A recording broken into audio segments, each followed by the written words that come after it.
ਮਹਿਲਾ ਪੰਜਵਾਂ। ਲਾਲਨ ਰਾਵਿਆ ਕਮਨ ਗਤੀਰੀ, ਸਖੀ ਬਤਾਵੋ ਮੁਝੇ ਮਤੀਰੀ। ਸੁਹਬ ਸੁਹਬ ਸੁਹਵੀ, अपने प्रीतम के रंग रति रहाओ। पाम मलोहो संग नैन भतीरी, जहाँ पठावो जाऊं ततीरी। जप तप संजम देओ जतीरी,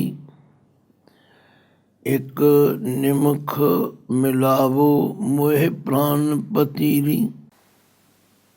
मान तान अंग बुद्ध हतीरी, सा नानक सोहाग बतीरी।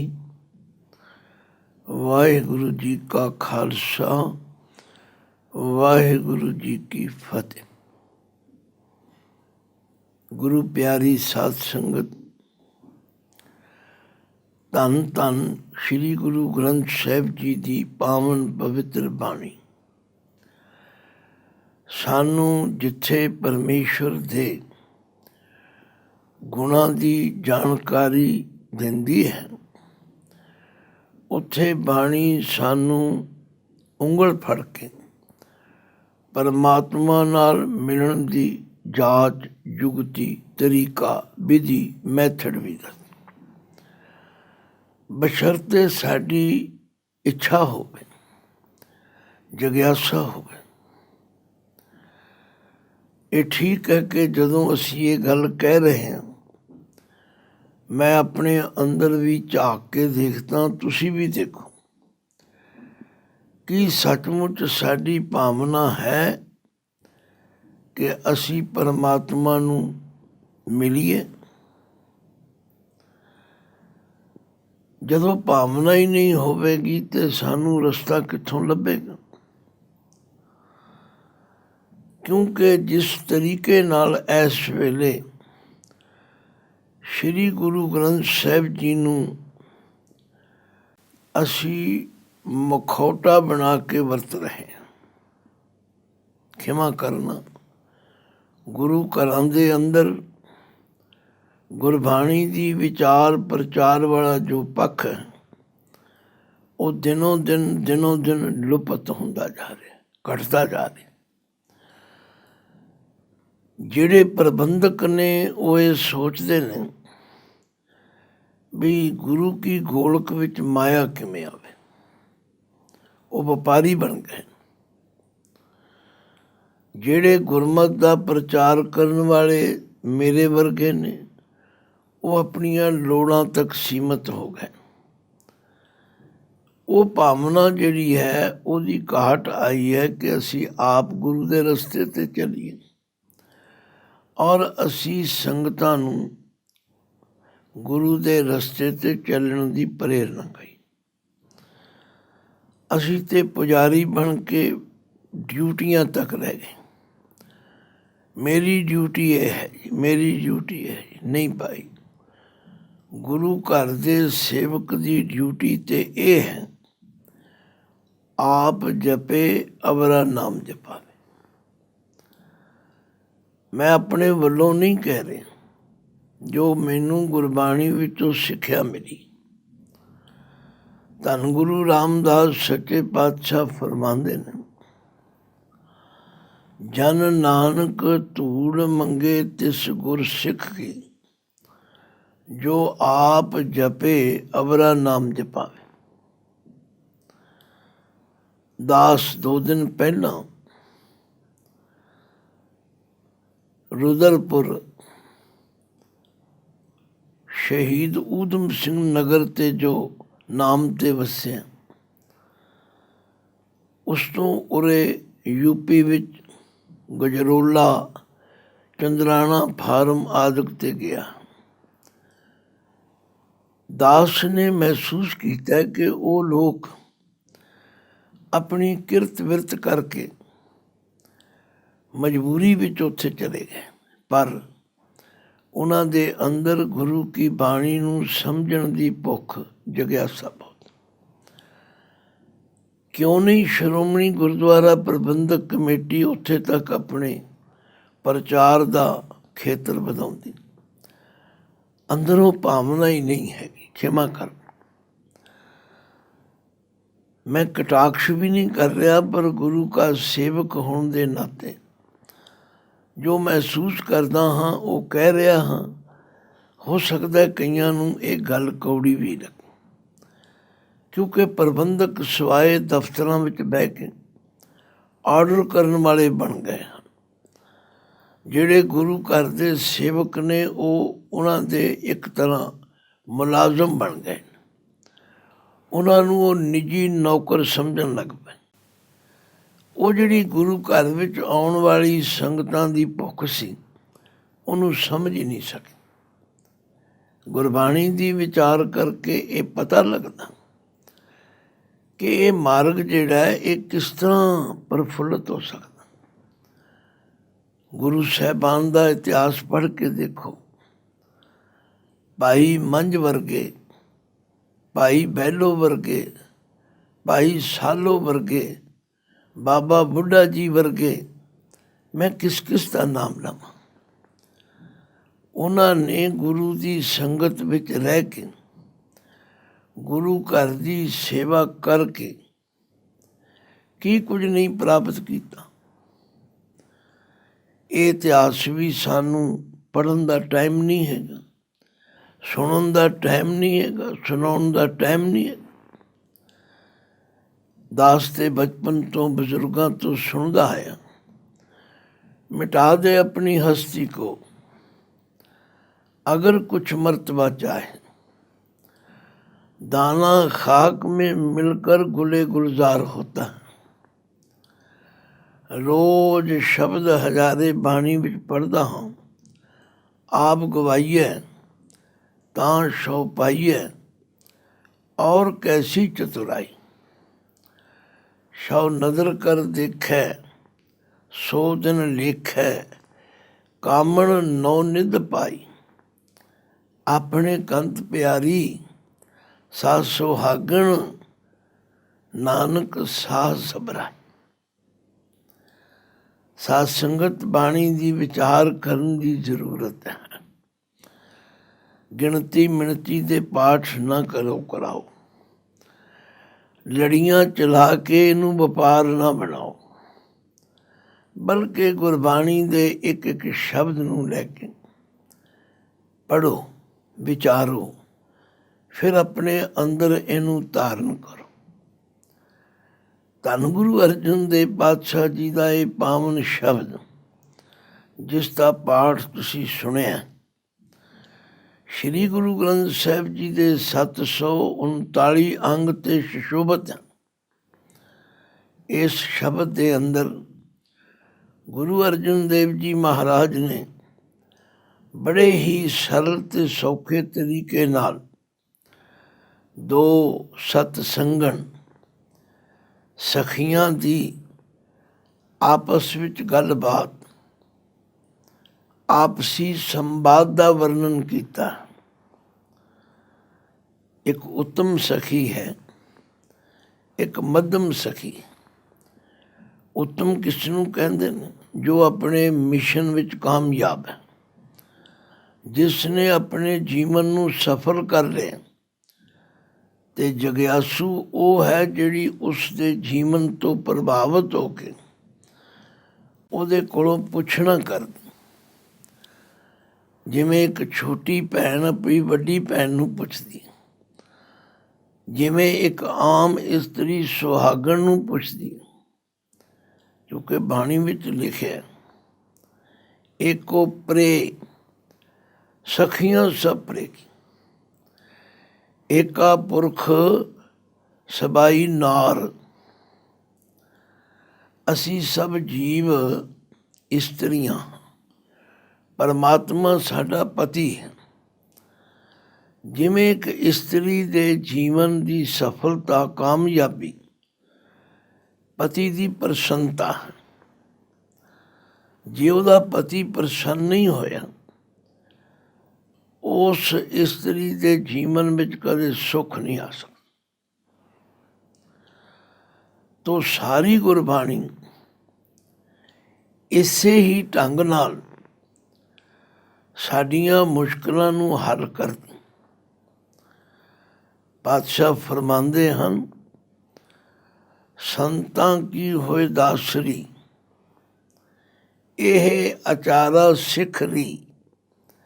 ਹੁਣ ਦੇਖੋ, ਰੀ ਸ਼ਬਦ ਜਿਹੜਾ ਇਹ ਹਮੇਸ਼ਾ ਇਸਤਰੀ ਲਈ ਵਰਤਿਆ ਜਾਂਦਾ।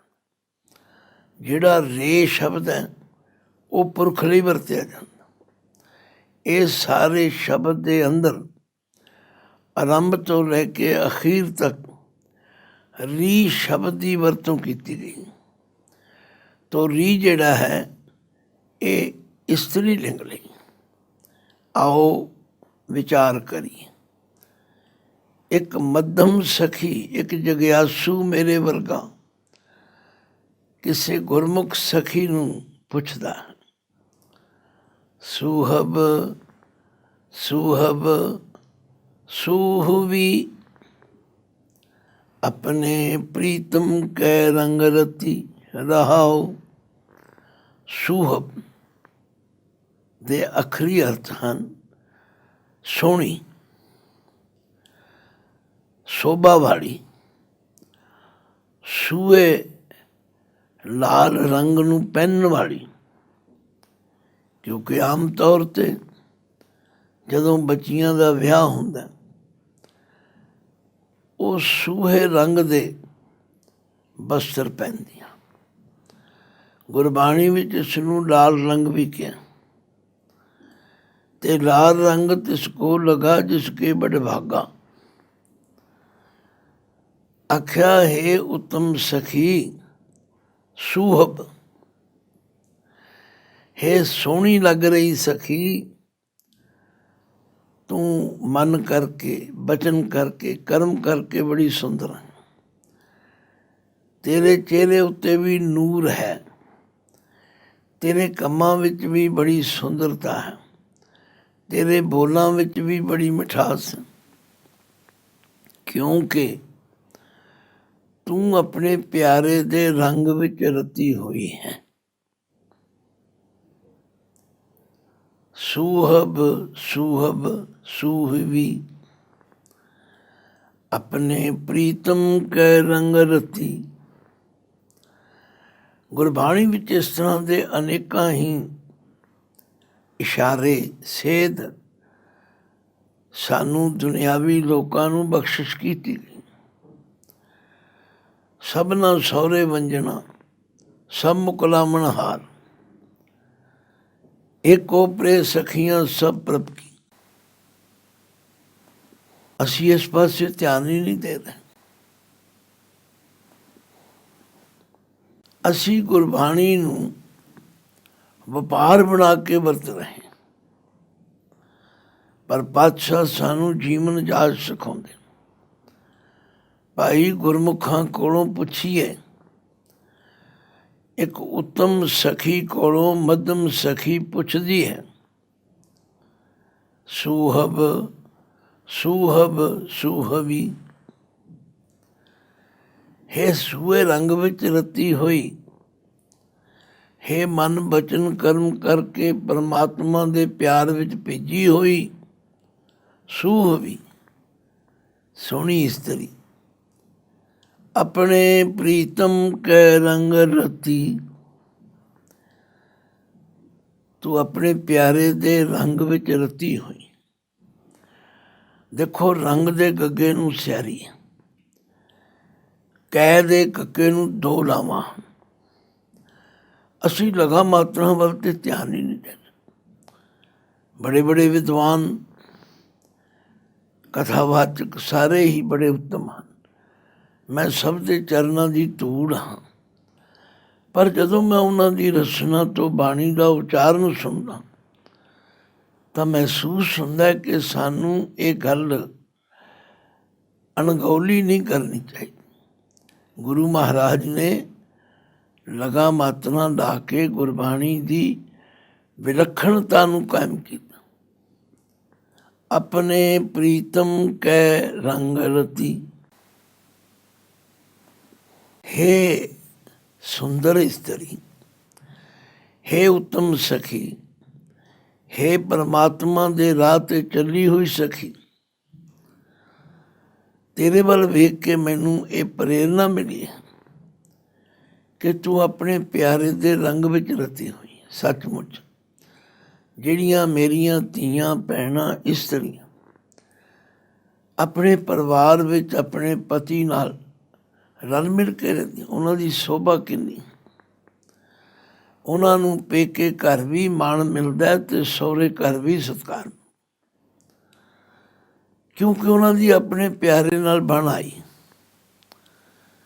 ਇਹ ਗੱਲ ਕੋਈ ਐਸੀ ਔਖੀ ਵੀ ਨਹੀਂ ਮੈਂ ਦੱਸ ਰਿਹਾ, ਇਹ ਤੁਸੀਂ ਆਮ ਆਪਣੇ ਪਰਿਵਾਰਾਂ ਵਿੱਚ ਆਪਣੇ ਇਰਦ ਗਿਰਦ 'ਚ ਦੇਖ ਸਕਦੇ। ਤੋ ਗੱਲ ਕੀ ਗੁਰੂ ਅਰਜਨ ਦੇਵ ਪਾਤਸ਼ਾਹ ਜੀ ਨੇ ਪ੍ਰੇਰਨਾ ਦੇਣ ਲਈ, ਜਾਚ ਸਿਖਾਉਣ ਲਈ ਇਹ ਪਾਵਨ ਸ਼ਬਦ ਉਚਾਰੇ। ਸੁਹਬ ਸੁਹਬ ਸੁਹਵੀ, 3 ਵਾਰੀ ਕਿਹਾ। ਮਨ ਕਰਕੇ, ਬਚਨ ਕਰਕੇ, ਕਰਮ ਕਰ। ਹੇ ਸੂਏ ਰੰਗ ਵਿੱਚ ਰਤੀ ਹੋਈ ਸਖੀ, ਆਪਣੇ ਪ੍ਰੀਤਮ ਕੈ ਰੰਗ ਰਤੀ, ਤੂੰ ਆਪਣੇ ਪਿਆਰੇ ਦੇ ਪਿਆਰ ਵਿੱਚ ਰੰਗ ਵਿੱਚ ਰਤੀ ਹੋਈ। ਰਤੀ ਤੋਂ ਭਾਵ ਰੰਗੀ ਹੋਈ। ਤੇਰੀ ਹਰ ਕਿਰਿਆ ਦੇ ਵਿੱਚੋਂ ਨਜ਼ਰ ਆਉਂਦਾ ਕਿ ਤੂੰ ਆਪਣੇ ਪਿਆਰੇ ਦੇ ਪਿਆਰ ਵਿੱਚ ਰੰਗੀ ਹੋਈ। ਸੱਚਮੁੱਚ ਜਿਹੜੇ ਗੁਰਮੁਖ ਪਰਮੇਸ਼ਵਰ ਦਾ ਸਿਮਰਨ ਕਰਦੇ ਨੇ, ਉਹਦੀ ਭਾਵ ਭਗਤੀ ਵਿੱਚ ਰਹਿੰਦੇ ਨੇ, ਉਹਨਾਂ ਦੇ ਬੋਲ ਬੜੇ ਮਿੱਠੇ ਹੁੰਦੇ ਨੇ, ਉਹਨਾਂ ਦੇ ਕੰਮ ਬੜੇ ਪਰਉਪਕਾਰ ਵਾਲੇ ਹੁੰਦੇ ਨੇ। ਮੈਂ ਰੁਦਰਪੁਰ ਦੇ ਅੰਦਰ ਗੁਰੂ ਗੋਬਿੰਦ ਸਿੰਘ ਕਲਗੀਧਰ ਪਾਤਸ਼ਾਹ ਦੇ ਪ੍ਰਕਾਸ਼ ਪੁਰਬ ਸੰਬੰਧੀ ਇਲਾਕੇ ਦੀਆਂ ਸੰਗਤਾਂ ਵੱਲੋਂ ਇੱਕ ਨਗਰ ਕੀਰਤਨ ਦੇ ਦੀਦਾਰ ਕੀਤੇ। ਉੱਥੇ ਇੱਕ ਗੁਰੂ ਪਿਆਰੇ, ਜਿਨ੍ਹਾਂ ਨੂੰ ਸਾਰਾ ਇਲਾਕਾ ਵੀਰ ਜੀ ਕਹਿੰਦਾ, ਸਾਦਗੀ ਦਾ ਪੁੰਜ, ਅੱਖਾਂ ਵਿੱਚ ਨੂਰ, ਗੁਰੂ ਦੇ ਪਿਆਰ ਵਿੱਚ ਭਿੱਜੇ ਹੋਏ, ਅਤੇ ਉਹਨਾਂ ਦੀ ਪ੍ਰੇਰਨਾ ਅਤੇ ਇਸ਼ਾਰੇ ਉੱਤੇ ਸਾਰੇ ਇਲਾਕੇ ਦੇ ਕੀ ਸਿੱਖ, ਕੀ ਹਿੰਦੂ, ਕੀ ਮੁਸਲਮਾਨ, ਸਾਰੇ ਕਲਗੀਆਂ ਵਾਲੇ ਪਾਤਸ਼ਾਹ ਦੇ ਪਿਆਰ ਵਿੱਚ ਨਗਰ ਕੀਰਤਨ ਵਿੱਚ ਆਉਣ। 40 ਮੀਲ ਲੰਬਾ ਨਗਰ ਕੀਰਤਨ। ਸਾਧ ਸੰਗਤ ਇਹੋ ਜਿਹੇ ਉੱਤਮ ਗੁਰਮੁਖਾਂ ਦੀ ਸੰਗਤ ਵਿੱਚ ਰਹਿ ਕੇ, ਉਹਨਾਂ ਦੇ ਨਕਸ਼ੇ ਕਦਮ 'ਤੇ ਚੱਲ ਕੇ ਅਸੀਂ ਵੀ ਜਾ ਸਕਦੇ। ਤੋ ਖੈਰ ਗੱਲ ਲੰਬੀ ਨਾ ਕਰੀਏ, ਸ਼ਬਦ ਦੇ ਭਾਵ ਨਾਲ ਜੁੜੀਏ। ਇੱਕ ਜਗਿਆਸੂ ਸਖੀ, ਉੱਤਮ ਸਖੀ ਨੂੰ ਬੇਨਤੀ ਕਰ, ਸੁਹਬ ਸੁਹਬ ਸੁਹਵੀ, ਆਪਣੇ ਪ੍ਰੀਤਮ ਕੈ ਰੰਗ ਰਤੀ, ਹੇ ਆਪਣੇ ਪਿਆਰੇ ਦੇ ਪਿਆਰ ਵਿੱਚ ਰਤੀ ਹੋਈ, ਮੇਰੀ ਬੇਨਤੀ ਸੁਣ। ਲਾਲਨ ਰਾਵਿਆ ਕਵਨ ਗਤੀਲੀ, ਅਖਰੀ ਅਰਥ ਕੋਈ ਔਖੇ ਨਹੀਂ। ਲਾਲਨ ਕਹਿੰਦੇ ਨੇ ਪਿਆਰੇ ਨੂੰ। ਜਿਹੜੀ ਚੀਜ਼ ਬਹੁਤ ਪਿਆਰੀ ਹੋਵੇ ਨਾ, ਉਹਨੂੰ ਲਾਲ ਕਿਹਾ ਜਾਂਦਾ। ਭਗਤਾਂ ਨੇ ਵੀ ਪਰਮਾਤਮਾ ਨੂੰ ਲਾਲ ਕਿਹਾ, ਐਸੀ ਲਾਲ ਤੁਝ ਬਿਨ ਕੌਣ ਕਰੇ। ਮਾਵਾਂ ਆਪਣੇ ਪੁੱਤਰ ਨੂੰ ਲਾਲ ਕਹਿੰਦੀਆਂ ਨੇ, ਭੈਣਾਂ ਆਪਣੇ ਭਰਾ ਨੂੰ ਲਾਲ ਕਹਿੰਦੀਆਂ ਨੇ। ਲਾਲ ਦਾ ਮਤਲਬ ਹੈ ਪਿਆਰਾ। ਇੱਥੇ ਪਿਆਰੇ ਦਾ ਮਤਲਬ ਹੈ ਪਰਮਾਤਮਾ। ਲਾਲਨ ਰਾਵਿਆ ਕਮਨ ਗਤੀਲੀ, ਹੇ ਉੱਤਮ ਸਖੀ ਮੇਰੇ 'ਤੇ ਕਿਰਪਾ ਕਰ। ਮੈਨੂੰ ਦੱਸ ਤੂੰ ਕਿਹੜੇ ਤਰੀਕੇ ਨਾਲ ਆਪਣੇ ਪਿਆਰੇ ਨੂੰ ਰਾਵੇ। ਰਾਵਿਆ ਦਾ ਮਤਲਬ ਹੈ ਵਸ ਕਰਨਾ, ਉਹਦਾ ਮਿਲਾਪ ਦਾ ਆਨੰਦ ਮਾਣਨਾ। ਮੈਨੂੰ ਵੀ ਦੱਸ। ਗਤੀ ਉਹ ਕਿਹੜਾ ਤਰੀਕਾ ਹੈ, ਉਹ ਕਿਹੜਾ ਢੰਗ ਹੈ। ਸਖੀ ਬਤਾਵੋ ਮੁਝੇ ਮਤੀਰੀ, ਹੇ ਗੁਰਮੁਖ ਸਖੀ ਬਤਾਵੋ ਮੈਨੂੰ ਵੀ ਦੱਸਣਾ ਕਰ, ਮੁਝੇ ਮੈਨੂੰ ਮਤੀਰੀ ਉਹ ਸਿੱਖਿਆ ਮਤ ਮੈਨੂੰ ਵੀ ਦੇਣੀ ਕਰ, ਤਾਂ ਜੋ ਮੈਂ ਤੇਰੇ ਨਕਸ਼ੇ ਕਦਮ ਤੇ ਚੱਲ ਕੇ ਮੈਂ ਵੀ ਆਪਣੇ ਪਿਆਰੇ ਪਤੀ ਦਾ ਮਾਣ ਪ੍ਰਾਪਤ ਕਰ ਸਕਾਂ। ਲਾਲਨ ਰਾਵਿਆ ਕਮਨ ਗਤੀਰੀ, ਸਖੀ ਬਤਾਵੋ ਮੁਝੇ ਮਤੀਰੀ, ਸੁਹਬ ਸੁਹਬ ਸੁਹਵੀ ਆਪਣੇ ਪ੍ਰੀਤਮ ਕੈ ਰੰਗ ਰਤੀ ਰਹਾਓ, ਪਾਮ ਮਲੋਮੋ ਸੰਗ ਨੈਣ ਪਥੀਰੀ। ਦੇਖੋ ਪਹਿਲਾਂ ਉਚਾਰਨ ਠੀਕ ਕਰਨਾ, ਭਾਵ ਪੱਪੇ ਨੂੰ ਪਾ ਕਰਨਾ ਬਾਬਾ ਭਾਵ ਹੈ, ਪਰ ਇਹ ਹੈ ਪੈਰਾਂ ਦਾ ਸੂਚਕ। ਇਸ ਲਈ ਜੇ ਇਸ ਨੂੰ ਪਾਮ ਬੋਲਿਆ ਜਾਏ, ਮੈਂ ਬਿੰਦੀ ਲਾਉਣ ਹਟਾਉਣ ਦੀ ਗੱਲ ਨਹੀਂ ਕਰਦਾ, ਗੱਲ ਹੈ ਸ਼ੁੱਧ ਉਚਾਰਨ ਦੀ, ਜਿਹਦੇ ਨਾਲ ਪਾਠ ਕਰਨ ਵਾਲੇ ਨੂੰ ਵੀ ਸਮਝ ਆਵੇ, ਜਿਹੜਾ ਸੁਣੇ ਉਹਨੂੰ ਵੀ ਪਤਾ ਲੱਗੇ ਵੀ ਇਹ ਭਾਵ ਦਾ ਮਤਲਬ ਕੀ ਹੈ। ਪਾਮ ਮਲੋਮੋ, ਮਲੋਮੋ ਦਾ ਅਰਥ ਹੈ ਮਲਣਾ। ਹੁਣ ਜੇ ਤਾਂ ਇਹਨੂੰ ਪੜ੍ਹਾਂਗੇ ਮਲੋਵੋ, ਤੁਸੀਂ ਮਲੋਵੋ, ਨਹੀਂ ਨਹੀਂ, ਮਲੋਮੋ ਪਾਮ ਮਲੋਮੋ ਸੰਗ ਨੈਣ ਭਤੀਰੀ। ਸੰਗ ਦੇ ਗੱਗੇ ਨੂੰ ਸਿਆਰੀ ਹੈ, ਨੈਣ ਕਹਿੰਦੇ ਨੇ ਅੱਖਾਂ ਨੂੰ, ਮੈਂ ਅੱਖਾਂ ਦੀ ਭਤੀਰੀ। ਹੁਣ ਕਈਆਂ ਨੇ ਭਤੀਰੀ ਦੇ ਅਰਥ ਧੀਰੀ ਕੀਤੇ ਨੇ। ਬਾਬਾ ਹਰੀ ਸਿੰਘ ਜੀ ਰੰਧਾਵੇ ਵਾਲਿਆਂ ਨੇ ਅੱਖਾਂ ਦੀਆਂ ਚਿਮਣੀਆਂ, ਜਿਹਨੂੰ ਪਲਕਾਂ ਕਹਿੰਦੇ ਨੇ, ਗੱਲ ਤਾਂ ਸ਼ਰਧਾ ਦੀ ਹੈ ਕਿ ਮੈਂ ਆਪਣੇ ਨੈਣਾਂ ਦੀਆਂ ਭਿਮਰੀਆਂ ਨਾਲ, ਪਰਵੱਟਿਆਂ ਨਾਲ, ਤਥਾ ਜੋ ਅੱਖਾਂ ਦੇ ਉੱਤੇ ਵਾਲ ਨੇ ਉਹਨਾਂ ਨਾਲ ਮੈਂ ਚਰਨਾਂ ਨੂੰ ਮਲਣਾ ਕਰਾਂ। ਕਿਆ ਭਾਵਨਾ ਹੈ, ਕਿਆ ਸ਼ਰਧਾ ਹੈ। ਇੰਨੀ ਬਰੀਕੀ 'ਚ ਕੌਣ ਪਾਠ ਕਰਦਾ ਹੈ, ਕੌਣ ਵਿਚਾਰ ਕਰਦਾ, ਇਹ ਸ਼ਰਧਾ ਹੈ।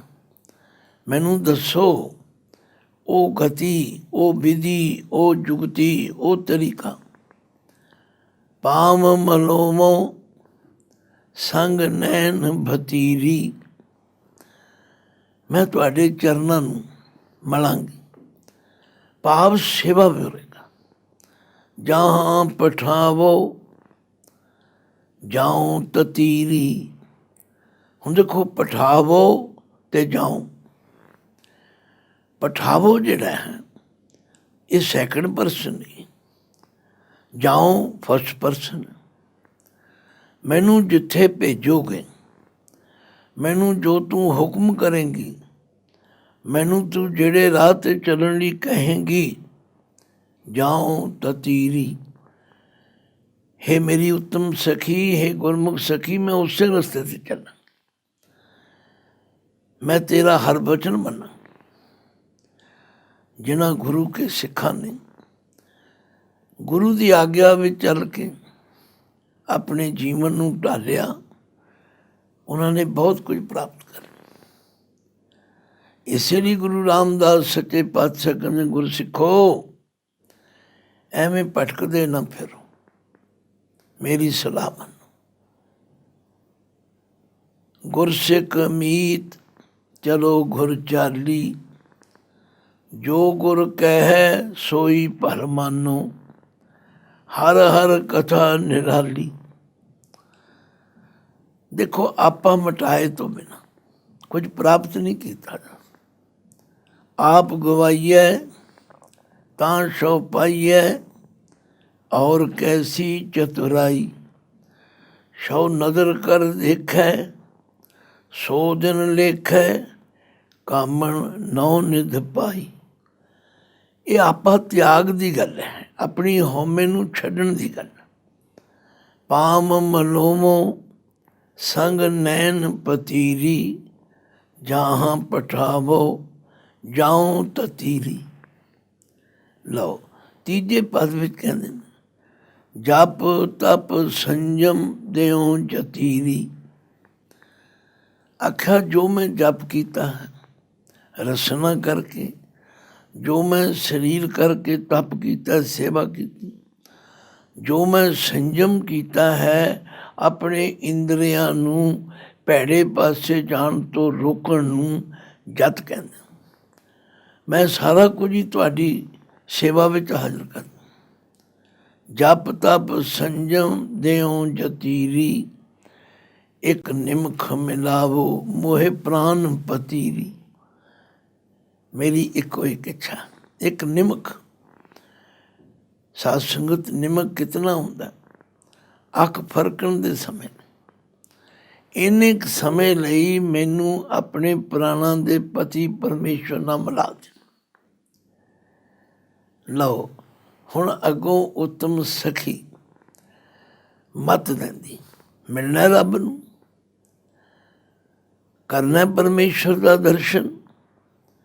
ਮਾਣ ਤਾਣ ਅਹੰਗ ਬੁੱਧ ਹਥੀਰੀ। ਲਓ ਇਹਨਾਂ ਚੀਜ਼ਾਂ ਨੇ ਸਾਡਾ ਕੰਮ ਵਿਗਾੜਿਆ। ਕਿਉਂ? ਕਿਸੇ ਨੂੰ ਆਪਣੇ ਸਰੀਰ ਦਾ ਮਾਣ, ਕਿਸੇ ਨੂੰ ਆਪਣੀ ਅਕਲ ਦਾ ਮਾਣ, ਕਿਸੇ ਨੂੰ ਆਪਣੀ ਸਿਆਣਪ ਦਾ ਤਾਣ। ਕੋਈ ਆਂਦਾ ਮੇਰੇ ਵਰਗਾ ਬਲਵਾਨ ਕੋਈ ਨਹੀਂ। ਅਹੰਕਾਰ ਵਾਲੀ ਬੁੱਧੀ ਨੇ ਸਾਡੇ ਅੱਗੇ ਦੀਵਾਰ ਖੜੀ ਕਰ ਦਿੱਤੀ। ਉੱਤਮ ਸਖੀ ਨੇ ਆਖਿਆ ਜੇ ਤੂੰ ਪਰਮੇਸ਼ਵਰ ਨੂੰ ਮਿਲਣਾ, ਇਹ ਮਨ ਦਾ ਮਾਣ ਛੱਡ, ਸਰੀਰ ਦਾ ਤਾਣ ਛੱਡ ਤੇ ਅਹੰਗ ਵਾਲੀ ਬੁੱਧੀ ਤਿਆਗ ਦੇ।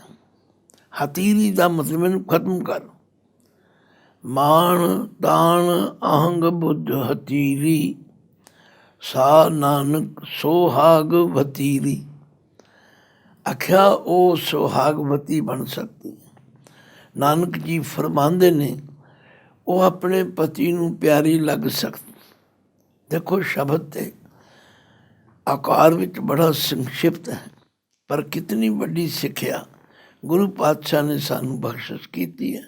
ਆਓ ਇਸ ਮਾਰਗ 'ਤੇ ਚੱਲੀਏ ਅਤੇ ਅਸੀਂ ਵੀ ਆਪਣੇ ਜੀਵਨ ਨੂੰ ਸਫਲ ਬਣਾ ਲਈਏ। ਵਾਹਿਗੁਰੂ ਜੀ ਕਾ ਖਾਲਸਾ, ਵਾਹਿਗੁਰੂ ਜੀ ਕੀ ਫਤਿਹ।